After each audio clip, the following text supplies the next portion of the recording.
আপনি আমি দৈনন্দিন জীবনে কত কিছুই না ফেসবুকে আপলোড করি, বিভিন্ন ধরনের পোস্ট করি, বিভিন্ন ভিডিও শেয়ার করি, এছাড়াও আরো কত মেসেজ করি, তাছাড়াও আরো বিভিন্ন কাজে আমরা ফেসবুক অ্যাকাউন্টটি ব্যবহার করে থাকি।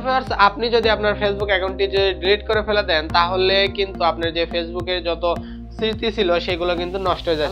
আসসালামু আলাইকুম, আজকের এই ভিডিওটিতে আমি আপনাদের দেখাবো যে ফেসবুকের অ্যাকাউন্টের সকল ইনফরমেশন কিভাবে আপনারা ডাউনলোড করবেন। তো ভিউয়ার্স, পুরো ভিডিও জুড়ে আপনাদের সঙ্গে আছে আমি নয়ন। আপনারা দেখতেছেন Facebook problem solution video YouTube channel. আপনি যদি এই চ্যানেলে নতুন দর্শক হয়ে থাকেন, অবশ্যই চ্যানেলটা একটা সাবস্ক্রাইব করবেন, আর যদি অলরেডি সাবস্ক্রাইব করে থাকেন, থ্যাংক ইউ সো মাচ। চলুন তাহলে দেখে নেই যে ফেসবুকের আপনাদের সকল ইনফরমেশন গুলো কিভাবে ডাউনলোড করে আপনার মেমোরিতে রাখতে পারবেন।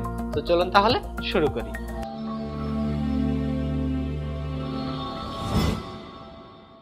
ওয়েলকাম ব্যাক ভিউয়ার্স, আমরা স্ক্রিনে চলে এসেছি। ভিউয়ার্স, এখন আমরা দেখবো যে আপনার অ্যাকাউন্টের ইনফরমেশনগুলো কিভাবে ডাউনলোড করবেন। আমরা এখানে ফেসবুকে প্রবেশ করেছি।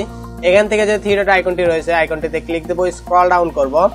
স্ক্রল ডাউন করলে এখানে সেটিং অপশনটি রয়েছে, সেটিং অপশনটিতে একটা ক্লিক দেবো।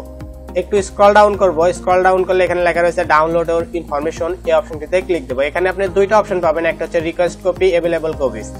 সো ভিউয়ার্স, এখানে ওর ইনফরমেশন, আপনারা যে ইনফরমেশনগুলো ডাউনলোড দিতে চাচ্ছেন সেই সব ইনফরমেশনের সাইডে এখানে টিক মার্ক দেওয়া রয়েছে, অর্থাৎ আপনার এই ইনফরমেশনগুলো ডাউনলোডের জন্য আপনি রিকোয়েস্ট করবেন। সো আপনার যেটা প্রয়োজন নেই আপনি সেখানটার টিক মার্কটি উঠিয়ে দিতে পারেন। আমি এখানে সবগুলো টিক মার্ক দিয়ে রাখবো। এরপর স্ক্রল ডাউন করব। স্ক্রল ডাউন করলে আপনারা এখানে দেখতে পারবেন ডেট রেঞ্জ, আপনি কত থেকে কত তারিখের মধ্যে এখানে এটা ডাউনলোড, অর্থাৎ কত তারিখ থেকে কত তারিখের পর্যন্ত আপনি ডাউনলোড করবেন সেটা এখানে সিলেক্ট করে দিতে পারেন। এরপর রয়েছে ফরম্যাট, এখানে দুইটা ফরম্যাটে রয়েছে, HTML আর JSON। সো HTML ফরম্যাটে সেভ করতে পারবেন। এরপর রয়েছে মিডিয়া কোয়ালিটি, অর্থাৎ এখানে রয়েছে হাই, মিডিয়াম, লো, আপনার যেটা ইচ্ছা আপনি সেটা সিলেক্ট করতে পারেন। অর্থাৎ আপনার ফাইল সাইজ, আপনি ইমেজগুলোকে হাই কোয়ালিটিতে রাখবেন না লো কোয়ালিটি, সেই জন্য।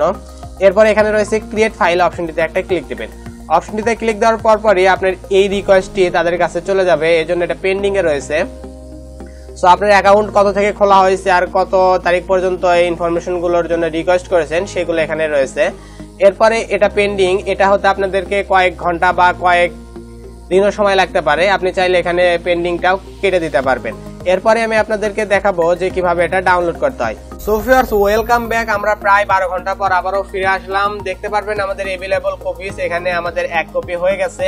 আমাদের এখানে ফাইল সাইজ 1 MB হয়েছে, এখানে ডাউনলোড অপশনটি চলে এসেছে। ভিউয়ার্স, আপনার অ্যাকাউন্টে যদি বিভিন্ন ধরনের ইমেজ, ভিডিও, এছাড়াও আরো বিভিন্ন পোস্ট, তাছাড়াও আরো বিভিন্ন ধরনের মেসেজ করে থাকেন, সেক্ষেত্রে আপনি ফাইল সাইজটি 1 GB, 2 GB, 3 GB বা 4 GB হতে পারে।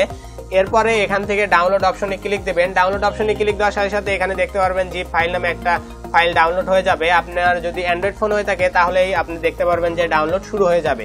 সো ভিউয়ার্স, আপনার ইন্টারনেট স্পিডটি যত ভালো হবে এর উপর ভিত্তি করে আপনার ডাউনলোড তত তাড়াতাড়ি হয়ে যাবে। এরপর পরবর্তীতে আপনি জিপ থেকে এক্সট্রাক্ট করে এই ফাইলগুলো আপনি দেখতে পারবেন। সো এই ছিল প্রসেসটি। পুরো ভিডিওটি দেখার জন্য আপনাকে অসংখ্য ধন্যবাদ। আর আমাদের এই চ্যানেলটি ভালো লাগলে অবশ্যই সাবস্ক্রাইব করবেন, অবশ্যই ভিডিওটিতে একটা লাইক দেবেন, কমেন্ট সেকশনে আপনার মতামত জানিয়ে দেবেন। সো সবাই ভালো থাকবেন, সুস্থ থাকবেন, দেখা হবে অন্য কোনো ভিডিওতে, অন্য কোনো টপিকে। আল্লাহ হাফেজ।